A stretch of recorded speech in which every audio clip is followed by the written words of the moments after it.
জনাব তারেক রহমান, আপনাকে জবাব দিতে হবে। লন্ডনের গলফ ক্লাব ড্রাইভ কি আরেকটি বেগমপাড়া হতে যাচ্ছে? আপনার নির্বাচনী হলফনামার সাথে আপনার জীবনযাপনের সামঞ্জস্য পাওয়া যাচ্ছে না বলে মানুষের এই প্রশ্ন করার অধিকার আছে। জুলাই আন্দোলনের অন্যতম দাবি হচ্ছে আমরা আর কোনো বেগমপাড়া দেখতে চাই না। আমরা আমাদের রাজনৈতিক নেতাদের অর্থনৈতিক কার্যক্রমে স্বচ্ছতা দাবি করি।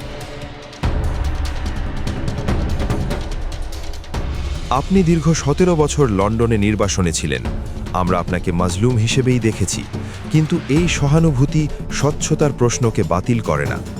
আমরা জানি নির্বাসনে থাকা অবস্থায় আপনি এবং আপনার স্ত্রী কোনো ধরনের কাজ বা চাকরি করেননি, কিন্তু বসবাস করেছেন ব্রিটেনের অভিজাত এলাকায় অত্যন্ত বিলাসবহুল বাড়িতে। সাউথ ওয়েস্ট লন্ডনের কিংস্টনের অত্যন্ত বিলাসবহুল এলাকা হচ্ছে কুম্ব, যা দক্ষিণ পশ্চিম লন্ডনের সবচেয়ে ব্যয়বহুল আবাসিক জোনগুলোর একটি। কুম্ব লেন ওয়েস্ট এবং ট্রেপস লেনের উল্টো দিকেই রহস্যময় গলফ ক্লাব ড্রাইভ। ট্রেপস লেনের মাথা, যেখানে কুম্ব লেন ওয়েস্টে গিয়ে শেষ হয়েছে, সেখানে সাইন দেখা যাচ্ছে গলফ ক্লাব ড্রাইভ এবং উপরে আরেকটি সাইন প্রাইভেট রোড। এখানে গুগল ম্যাপের স্ট্রিট ভিউ পাওয়া যাচ্ছে না। গলফ ক্লাব ড্রাইভ একটি শীর্ষ ধনী ও অভিজাত শ্রেণীর আবাসিক এলাকা। প্রপার্টি ও ঠিকানা সংক্রান্ত ডেটাবেসগুলোতে গলফ ক্লাব ড্রাইভে অবস্থিত একাধিক বাড়ির তথ্য পাওয়া যায়, যেগুলোর নাম কর্করান হাউস, ফেয়ারওয়েজ, ওক এন্ড, ক্রসওয়েজ ইত্যাদি। এসব বাড়ির বিক্রয় মূল্য কয়েক মিলিয়ন পাউন্ড বলে তালিকাভুক্ত রয়েছে। আমাদের মূল প্রশ্ন ক্রসওয়েজ নামের এই বাড়িটিকে ঘিরেই। লন্ডনের কয়েকজন অধিবাসী এখানে ছবি তুলতে গেলে তাদেরকে বাধা দেওয়া হয়। এরপরেও তারা কিছু ছবি তুলতে পারে। কর্মহীন দম্পতি হিসেবে অভিজাত এই বাড়িতে আপনি আলিশান জীবনযাপন করেছেন।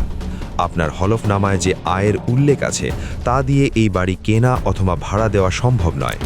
হলফনামাতে কোথাও আপনি উল্লেখ করেননি যে আপনার দল বিএনপি এই খরচ বহন করে। এই অসামঞ্জস্যের ব্যাখ্যা দেওয়ার দায় আপনারই। আমরা জনগণ হিসেবে আপনার কাছে প্রত্যাশা করি এই বিষয়টি আপনি সবার সামনে পরিষ্কার করবেন। বাড়িটির ইতিহাস খুঁজলে দেখা যায় এই বাড়ি একটি কোম্পানির নামে ক্রয় করা হয়েছিল ২০১৩ সালের সেপ্টেম্বর মাসে। ওই বছরের ১১ সেপ্টেম্বর বাড়িটির ক্রয় রেজিস্ট্রি করা হয়। রেজিস্ট্রি দলিল অনুযায়ী ২০১৩ সালের ১১ সেপ্টেম্বর থেকে বাড়ির মালিক কুম হিল ডেভেলপমেন্ট লিমিটেড নামের একটি প্রতিষ্ঠান এবং বাড়ির মূল্য প্রায় ১.৫ মিলিয়ন পাউন্ড, বাংলাদেশি টাকায় প্রায় ২.৫ কোটি টাকা। ব্রিটিশ কোম্পানি হাউসের তথ্য অনুযায়ী কুম হিল ডেভেলপমেন্ট লিমিটেড কোম্পানিটি খোলা হয়েছিল বাড়িটি কেনার ৩ মাস আগে, ২৫ জুন ২০১৩ সালে। কোম্পানি খোলার সময় দেওয়া কোম্পানির রেজিস্টার্ড অ্যাড্রেস দেখানো হয়েছিল, যে বাড়িতে সে সময় আপনি ভাড়া থাকতেন সেই বাড়ির ঠিকানা। প্রথম কোম্পানি খোলার সময় পরিচালক ছিলেন মোহাম্মদ তাকি সাইদ। ব্রিটেনে এই কোম্পানির এই বাড়ি ছাড়া আর কোনো সম্পদ বা আর কোনো কার্যক্রম নেই। ৩ দফা কোম্পানির পরিচালক পরিবর্তন করা হয়েছে।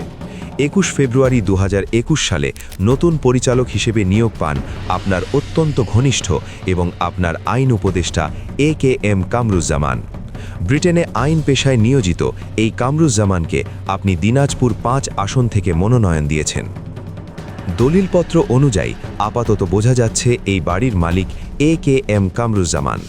উনি কি তার নির্বাচনী হলফনামায় এই বাড়ি এবং কোম্পানির কথা উল্লেখ করেছেন? তার অ্যাপয়েন্টমেন্ট ডকুমেন্টে দেখা যাচ্ছে উনি ব্রিটিশ নাগরিক। তিনি কি নির্বাচনে দাঁড়ানোর আগে তার নাগরিকত্ব বাতিল করেছেন? কথা উঠেছে আপনি বাড়িটি নিজের নামে না কিনে একটি কোম্পানির মাধ্যমে কেনেন।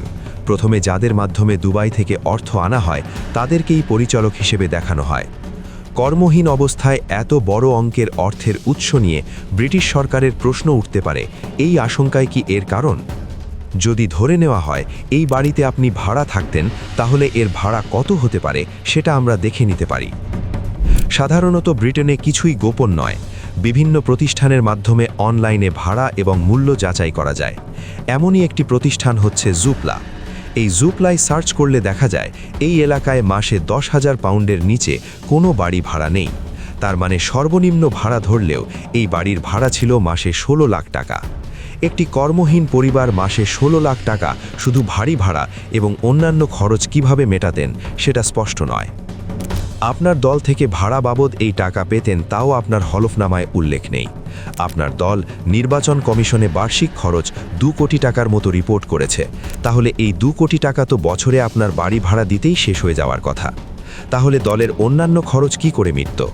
আপনার সংসারের অন্যান্য খরচই বা কিভাবে চলত? এদিকে আরেকটি বাড়ি নিয়েও কথা শোনা যাচ্ছে। এটাও বেশ বড় একটা বাড়ি। আপনার নামে রেজিস্ট্রিকৃত হোয়াইট অ্যান্ড ব্লু কনসালটেন্টস লিমিটেডে আপনার এই ঠিকানা দেওয়া আছে। গত 3 ফেব্রুয়ারি বাড়িটি ভাড়ার তালিকায় উঠেছিল। 5ই ফেব্রুয়ারি এই নিয়ে সামাজিক যোগাযোগ মাধ্যমে কথা ওঠে। এরপর সম্ভবত বাড়িটি অনলাইন অ্যাড থেকে সরিয়ে নেওয়া হয়। দেখা যাচ্ছে এই বাড়ির ভাড়া মাসে 5,750 পাউন্ড, প্রায় 10 লাখ টাকা। এদিকে আপনি হলফনামায় উল্লেখ করেছেন আপনার আয় বছরে 6,76,000 টাকা, অর্থাৎ মাসে 56,000 টাকা। তাহলে মাসে 56,000 টাকা আয় থেকে কিভাবে আপনি 10 লাখ টাকা বাড়ি ভাড়া দিতেন? এই বাড়ি ভাড়া যে আপনার দলের থেকে দেওয়া হতো তাও কোথাও উল্লেখ নেই। আপনার দলের মোট ব্যয়ের সাথেও এটা মোটেও সামঞ্জস্যপূর্ণ নয়। এই অর্থের উৎস আপনার কি ছিল তাও আপনার হলফনামা থেকে পরিষ্কার নয়। আপনি প্রতিষ্ঠিত company white and blue consultants লিমিটেডের রেজিস্ট্রেশনে স্পষ্ট উল্লেখ করেছেন আপনি ব্রিটিশ নাগরিক। এদিকে আপনার হলফনামায় লিখেছেন না। পূর্বে নাগরিক ছিলেন কিনা সেখানে লিখেছেন প্রযোজ্য নহে। দ্বৈত নাগরিকত্ব নিয়ে নির্বাচন অবৈধ। এ বিষয়টি অবশ্যই জনগণের কাছে আপনাকে পরিষ্কার করতে হবে। এই অসামঞ্জস্য কেবল নৈতিক নয়, আইনগত প্রশ্নও তোলে। গণতন্ত্রে নীরবতা কোনো উত্তর নয়, জনগণ জবাব চায়।